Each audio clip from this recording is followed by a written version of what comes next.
100 કરોડના ભ્રષ્ટાચારના આક્ષેપ સાથે આમ આદમી પાર્ટી દ્વારા તાલુકા પંચાયત દેવગઢ બારિયા ખાતે આવેદનપત્ર આપવામાં આવ્યું. આજે તારીખ 21/1/2025 મંગળવારના રોજ સાંજે 5 કલાકે મળતી માહિતી મુજબ આમ આદમી પાર્ટી દાહોદ દ્વારા દેવગઢ બારિયા તાલુકા વિકાસ અધિકારીને આવેદનપત્ર આપવામાં આવ્યું છે, જેમાં દેવગઢ બારિયા તાલુકાના તમામ ગામોમાં મનરેગા શાખામાં છેલ્લા 5 વર્ષથી મટીરિયલના કામમાં બહુ મોટા પાયે ભ્રષ્ટાચાર થયેલ છે, જેવા કે ચેકડેમ, નહેર, માટી metal road, RCC, cattle shed, સંરક્ષણ દિવાલ, કૂવા તથા તમામ મટીરિયલના કામોમાં ખૂબ મોટા પ્રમાણમાં ભ્રષ્ટાચાર થયેલ છે અને સ્થળ પર કોઈપણ પ્રકારની કામગીરી કરેલ નથી અને ખોટા બિલો પાસ કરી દેવામાં આવે છે. જે સંદર્ભે આવેદનપત્ર આપી દેવગઢ બારિયા તાલુકા વિકાસ અધિકારીને જણાવવામાં આવ્યું છે કે તાલુકાના તમામ ગામોમાં મટીરિયલના કામોની તપાસ કરવામાં આવે અને જવાબદાર તમામ અધિકારીઓ પર કાયદેસરની કાર્યવાહી કરવામાં આવે અને તમામ એજન્સીના માલિકો પર પણ કાયદેસરની કાર્યવાહી કરવામાં આવે, જે બાબતે આવેદનપત્ર આપવામાં આવ્યું છે. જો 15 દિવસમાં કોઈપણ પ્રકારની કાર્યવાહી નહીં કરવામાં આવે તો આમ આદમી પાર્ટી દ્વારા તમામ ગામોમાં મીડિયા પત્રકાર સાથે રાખી અને સ્થળની તપાસ કરવામાં આવશે, જેની સંપૂર્ણ જવાબદારી તંત્રની રહેશે.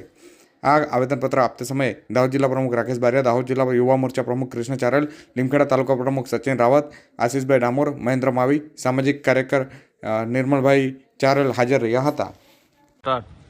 આજરોજ દેવગઢ બારિયા તાલુકા પંચાયત પર આવેદનપત્ર આપવામાં આવ્યું છે આમ આદમી પાર્ટી દાહોદ જિલ્લા દ્વારા, જે આપણા માનનીય મંત્રી શ્રી બચુભાઈ ખાબડ સાહેબના પુત્રના દ્વારા ત્રણ એજન્સીના નામે એજન્સી દ્વારા આપેલી જે કોન્ટ્રાક્ટ બેચ છે, એમાં મનરેગા યોજનાની અંદર 100 કરોડથી ઉપર ભ્રષ્ટાચાર થયો છે.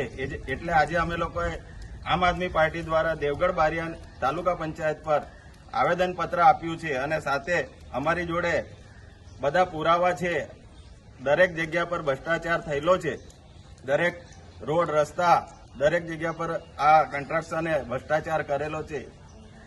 તો દિન 15ની અંદર જો આ ભ્રષ્ટાચાર બહાર ખુલ્લો પાડવામાં નહીં આવે તો આમ આદમી પાર્ટી દિન 15ની અંદર આખા જિલ્લાની તમામ પાર્ટીના કાર્યકર્તાઓ દ્વારા દરેક સ્થળ પર જઈ અને ચકાસણી કરવામાં આવશે અને ભ્રષ્ટાચાર બહાર પાડવામાં આવશે. એમાં ડીડીઓશ્રી અને ટીડીઓશ્રી અને જે મામલતદાર સહિતના દરેક અધિકારીઓ હાજર રહી અને આ તપાસ કરે એવી અમારી માંગ છે.